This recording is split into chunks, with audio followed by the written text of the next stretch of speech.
yourself, you know God, because God is all there exists. So how can you know anything else? Right? If you know yourself, you know God. It's the same thing as saying, when we talk about the concepts, right? One of the basic concepts is consciousness is all there is. Consciousness is all there is. It's the same thing as saying God is all there is. Same thing, same exact thing. Consciousness is all there is. So anything you think that you are or think that exists other than consciousness is a mistake, because consciousness is all there is. In the same way, God is all there is. And so this whole business of passing away only makes sense in time, and it only makes sense if there's something that can pass away. Well, but there's nothing that can pass away. One of the things about this particular book and this approach is that it doesn't get involved in anything other than directly pointing to the non-dual reality. And the thing about it that makes this powerful is that it gets right to the bottom line in terms of saying that all there is God. All there is the truth. So no matter how you conceive of it, no matter how you relate to it, no matter what you think is the case, all of that is still just God. All of that is still just God. So when you are as lost in the sauce as possible,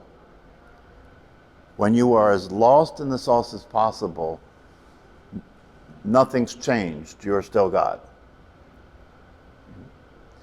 That's the challenge. That's one of the biggest challenges of these teachings and practices, is because before you learn about these things, before you hear about the Dharma, before you come to be exposed to the truth, right?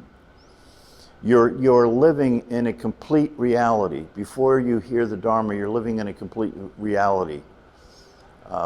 In other words, all there is what you think is true, who you think you are, how you think it is. That's it. That's a complete world. That's a complete reality. It's the reality and it's the world that most of humanity is living.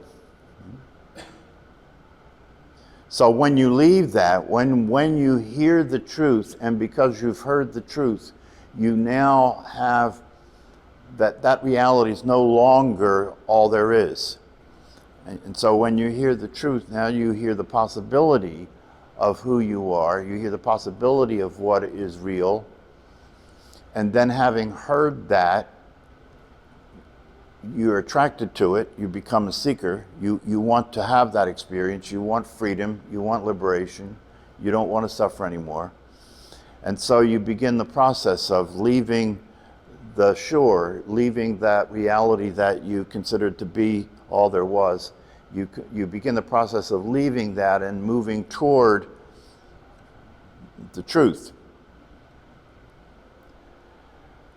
And then what happens is, as you go through that process, it's inevitable that you will have periods of being more awake and periods of being less awake. Yes? It's inevitable. In the beginning, it's mostly periods of not being awake, sometimes awake, but mostly not. Okay? And then if you persist, it becomes gradually more awake, less not awake. The thing that happens for people is they get stuck in in that passage. That's that process of leaving one reality and moving toward the other, moving toward the truth. They get stuck in that process. And when they get stuck in that process, what happens is they do what they always did when they were in the limited world that they experienced. They do what they always did when they were in the limited world they experienced. And they come up with the conclusion as they go through the process that this shouldn't happen. I shouldn't keep falling asleep. I shouldn't keep falling back into my patterns. I shouldn't keep losing my contact with the source. And of course, whenever you say you couldn't, that shouldn't be happening, you're stuck.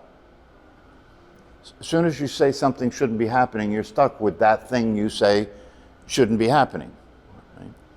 And what this book does that can make a difference is to say, at any time, no matter what's happening and no matter who you think you are, at any time, no matter what's happening and no matter who you think you are, right?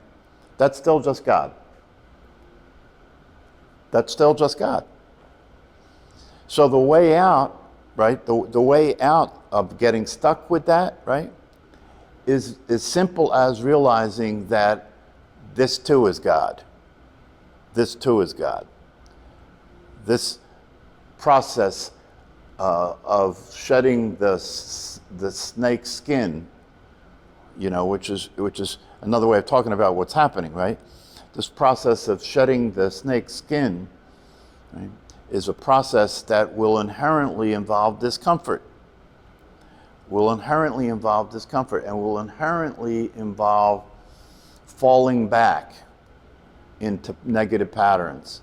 It will inherently involve going back to sleep, falling back into negative patterns. It will inherently involve having moments of high energy, moments of low energy, moments of clarity, moments of confusion. But you see, what happens is that people fall back into the pattern that they were in before they heard the truth, right? Which is this whole business of trying to stay comfortable, which is this whole business of avoiding anything that's painful and seeking pleasure. So that's the mental state that people are in before they hear the truth, and then when they hear the truth, they keep falling back into that same pattern again. Right? That when I hear about enlightenment, right, I want to have the experience of enlightenment. And I don't want not being enlightened. And so when I'm not being enlightened, I don't want it, I don't like it. It's upsetting, it's disturbing, and it's confusing, and it seems like when I'm in that place, it seems like I'm never going to get there. It seems like my efforts have failed. It seems like I've never gotten anywhere, that I'm still in the same place that I always was. It seems like that. Right? But again, what will save the day, what will resolve that stuckness is the simple recognition that this is all perfect, that this is exactly how the process works. This is how the process goes. And even when and see, that's the thing, and even when you're in the sleep state, even when you're unconscious, that's God. God's unconscious, not you, because you're unconscious and you know you're unconscious. That's consciousness. That's as good as it gets. It doesn't, see, that's the thing that people have to understand. People keep clinging to this idea, someday I'll be awake and I'll just be awake. And I'll just stay awake and I'll be awake and everything will be clear and I'll be happy and it'll be blissful. And, I could be a guru if I want at that point, because I'm consistently clear about everything and I'm awake and I'm embodying the truth. That's not realistic. That doesn't happen. This is very important. It's very important to understand that Eckhart Tolle gets depressed. Eckhart Tolle gets angry. So then you could say, well, then what makes Eckhart Tolle? What makes him different than us, right? Well, what makes him different than us, than most other people, is when he's lost, he's aware that he's lost. So it goes back to what I was sharing earlier in one of the classes about a Advaita teacher asked a woman who was clearly self-realized, do you always remember who you are? And she said, no, I don't always remember who I am. In fact, if I did always remember who I was, I wouldn't be able to function. That's an important thing to understand. If you were being awareness, it would be over. If you were just being awareness, it would be over because you would be able to function. If you were being aware, probably the most realistic appearance of a person that's being pure awareness is being catatonic. That's probably as close to being pure awareness as you could be, as being catatonic. Why? Because if you're being catatonic, you're just existing. You're just existing. You can't even feed yourself. You're just existing. You can pull that off as pure awareness because you don't have to interact with the world. Okay? So that's not functional. That's not a workable way to be enlightened. And people that are catatonic are not enlightened.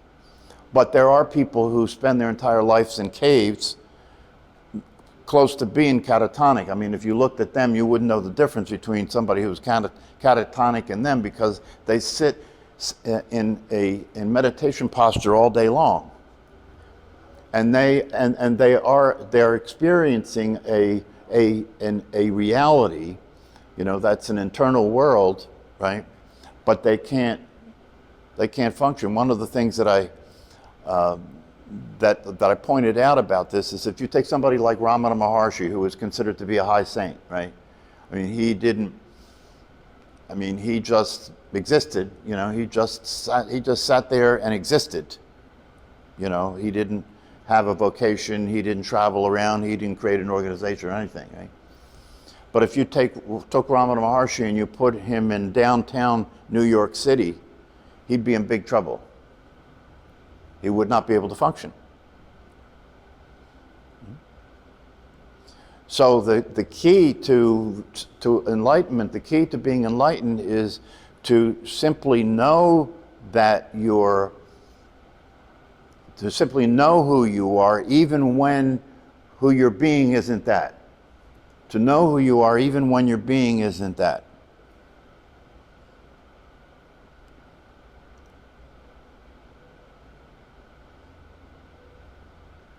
So that you have space, you have the space to continue to live in the world as a person, right? And you have compassion for that, and you have the freedom to do that.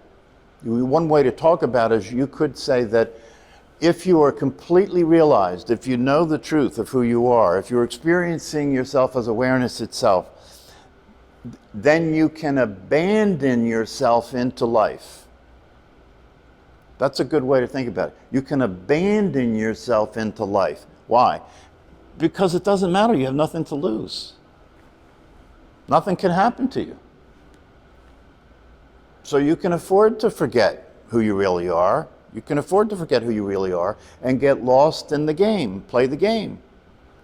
When people play high-level professional sports, right? The trick that makes it work, right, is that when they're in the game, they can afford to be completely lost up in being in the game, playing the game, having 100% commitment to winning the game. It's like the Vince Lombardi approach, right? All there is winning. All there is winning. Right? That's what makes the game a game. That's what makes the game exciting, is that it's not just a game. When you're in the game, when you're playing the game, it's not just a game, it's everything, everything, everything. All that matters is to win. When you're completely abandoned in the game, all that matters is to win. Right? But if you know who you are, you can afford to be completely abandoned in the game, right? Because nothing can really happen to you, it's only a game. Nothing can really happen to you, it's only a game. So you can afford to get involved. You can afford to be emotional about it, passionate about it. You can afford all that, right? Because at the end of the day, you know that you can step out of that and relate to it as something that's not actually real. And in that regard, the metaphor holds up. In that regard, it's exactly the same metaphor. That one way to know you're enlightened, right, is that you can forget yourself. You can forget that you're enlightened and be completely involved in the game, right? Because you know the truth, and the truth that you know is not something that you will stop being aware of. That's why they say in Zen, that's one of the reasons that I find Zen attractive, because they really hone in on this very clearly when they say, when you meditate, simply sit, right? And what is the definition of practicing meditation from a Zen perspective? When you sit, be aware that you're sitting. When you breathe in, be aware that you're breathing in. When you breathe out, be aware that you're breathing out. So what are they saying? They're simply saying, just be aware. Just notice the truth. Just notice what's happening. And if you notice the truth and you're just being aware, part of what you're noticing is who you are. Not like something extraordinary. Not like something mystical. Not like something that is foreign. Not like something that has to be achieved. No. Something that's ordinary, something that's obvious. And that's why the simplistic idea of just sitting and noticing the breath and noticing the body, right, can be monumental, can make a huge difference, right? Because it's within that opportunity, it's within that practice, that what is obvious and what is simple and what is always true can begin to reveal itself. It's a revelation, right? So when you're sitting in Zen meditation, right, over time, because you're out of the thought stream, the possibility and the likelihood of awareness revealing itself becomes highly probable. And that's non-dual, right? That's non-dual. The discovery of it is the discovery that oneness, non-duality is a fact, and that non-duality and that oneness is a constant process that's always happening and always available. And part of the realization when you come to an awakening of yourself as awareness, it will naturally flow back. It will naturally flow back to the absolute reality, which is this is all there is. It will naturally flow back that this is all there is. All there is God. All there is awareness. And if you have that experience clearly, then you won't get tricked anymore. Do you understand what I mean when I say you won't get tricked anymore? If you have that experience, if you know who you are, when the mind plays its games, when you're in the world and people are lost, right? You're seeing things clearly as they are. You're not tricked anymore. You don't get sucked into it anymore. So you could say that's what enlightenment is. Enlightenment is simply being aware of what's happening. It doesn't, see, that's the thing. Enlightenment is simply being aware of what's happening. It doesn't mean that what's happening should be a certain way. It doesn't mean that what's happening should feel a certain way. It doesn't mean that what's happening should be a certain way. No, it's simply being aware of what's happening. And we know that, and if you study the manifestation of this primordial energy, right, we know that there is the unmanifest form of it and the manifest form of it. In the manifest form of it, in order for that to exist, it requires opposites. It's just the way it's set up. It requires opposites, right? But there is nothing but God, whether manifest or unmanifest. There is nothing but God. That's what this book is saying. It's all God. It's all God. Manifest and unmanifest. Emotions and not emotions. See, the thing about the idea that all there is God that makes it useful, right, is that if all there is God, that means there's nothing outside of that. And if there's nothing outside of that, how can there be suffering? If you are everything, this is the absolute truth. If you are everything, how can there be suffering? Because whatever you say is suffering, right, is you. You are everything. In order for there to be suffering, there has to be something that's separate from everything suffering. If you are life, you can't suffer, because no matter what happens in life, that's you happening. There's nothing separate from it. If you experience who you are as your physical body, and your physical body is being tortured, you're suffering. If you experience who you really are and your physical body is being tortured, there's physical pain, but you're not suffering. See, that's something that's hard to get, because we all live in the part where there's physical pain and suffering. So it's hard to conceive. The mind says, oh, no, don't accept that. You can't accept the fact that there would be physical pain and you wouldn't be suffering. The mind will reject that. That can't be true. That can't be true. Well, that's the reason that's the case, is because we don't have much experience of what it would be like to be who we are. That's why. We don't have much experience of what it's like to be who we are. So we keep looking at it from one side of it. But even with that being the case, you can understand. That's why understanding is important. Even while that's the case, you can understand the possibility that the awareness that you are, that's aware of the suffering, doesn't suffer. That the awareness that you are is aware of the suffering, doesn't suffer. You can develop an understanding that is so, that can make sense, right? But to have that experience, you've got to put your time in terms of meditation. You've got to put your time in terms of loosening up the constraints of your conditioning in order to be able to actually have that experience. It's a paradox. God has free will when God is in this form. When God is in this form in time and space and identified with the physical body and a person, God has free will.